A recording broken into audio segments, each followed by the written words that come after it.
Bill and Ted Face the Music, the review.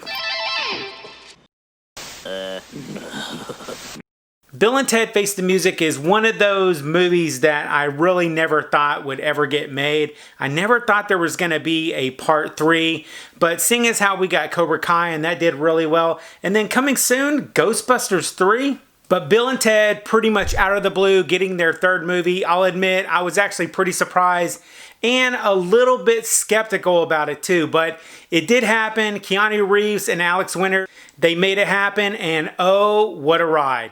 In Bill and Ted Face the Music, they are now middle-aged musicians still trying to create the perfect song.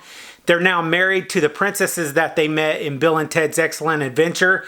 And now they have daughters, Wilhelmina, Billy Logan, and Theodora Thea Preston, who are pretty much their female mirror images. Then Bill and Ted learned they failed to write a song that was meant to unite the world from a new time traveler named Kelly, who's the daughter of Bill and Ted's time traveling guide Rufus, if you remember him. She tells them that they have till 7:17 p.m. that night to write the song, or all of reality is going to collapse. In Face the Music, Bill and Ted are also having issues with their princess spouses because they're so absorbed with their friendship that they don't even realize that they're hurting their marriage.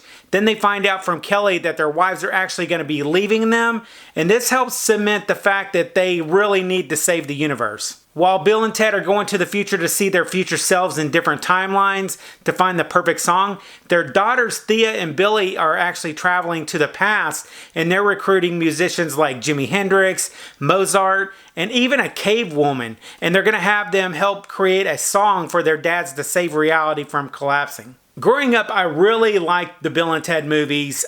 It was really cool getting to see what these two guys that are basically surfers, what they do whenever they find out about time travel and they meet Rufus, who actually takes them on this really cool adventure. But I have to say that probably the second movie, Bill and Ted's Bogus Journey, that's probably my favorite. And the main reason why is because of death. William Sadler, man, he rocked in that movie.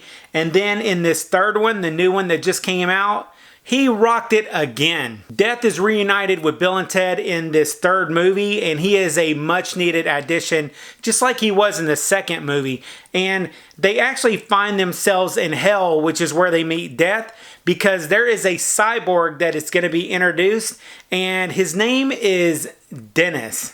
When we first see the cyborg introduced, I wasn't sure what to think of him, but much like I fell in love with Death in Bill and Ted's Bogus Journey, the same thing happened with Dennis.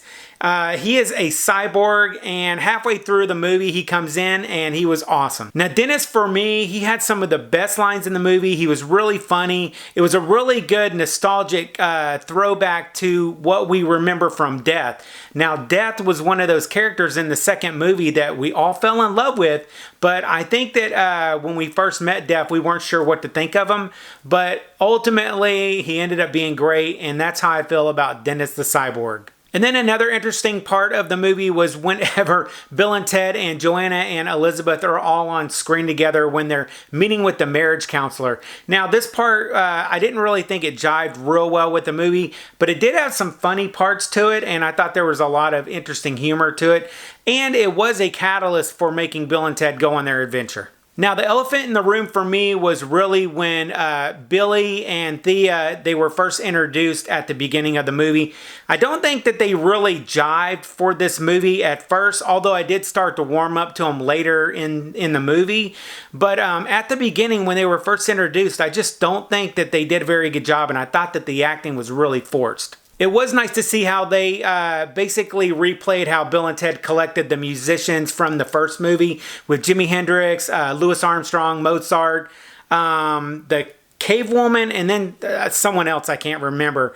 But I thought that that was a decent addition. There were a few plot holes in this one, of course. What kind of movie wouldn't have plot holes? But the big thing for me was in the second movie, Thea and Billy were actually boys. But in this one, they changed them into girls. And I thought that that was a little bit difficult to explain. Now, Bill and Ted, I thought that their scenes where they went to the future to meet a lot of their future selves, I thought that that was really great. There was a lot of them that were really funny, and I thought that they were very creative. Now, when they went to the prison scene, I would really like to have found out exactly how these guys ended up in prison. It would have been really cool to learn more on that. But in all, I thought that those scenes with Bill and Ted in the future were really great. Overall, I did enjoy the movie. I think it had the right amount of humor, and I thought that Alex Winter and Keanu Reeves, they did a really good job together, and they did not miss a beat. But I think that if you want to talk about the acting a little bit, I thought that Bill was better than Ted. I just really thought that Alex Winter really brought his A game for this one, and he played a very good older Bill for this movie. But what a great ride. I'm so glad that they decided to make this movie. Even though it was a huge undertaking, it fits in well with the first two movies, and I really enjoyed it. So for me, I'm going to give Bill and Ted Face the Music 3 out of 5 smiles for this one. And then I also want to give a shout out to the channel that made this review possible. This review was actually supported in part by those awesome guys over at Retro Days. You can find them on YouTube and on their website as well. I want to say thank you, Retro Days, for helping me make this happen. And then be sure to let me know what you guys thought about Bill and Ted Face the Music. Do you agree with my thoughts on this movie? And do you think Thea and Billy should have been girls or boys in the movie, or should they not have been in it at all? Let me know in the comments down below. With that, I'll catch you guys on the flip side. And remember, if it ain't retro, it ain't worth watching.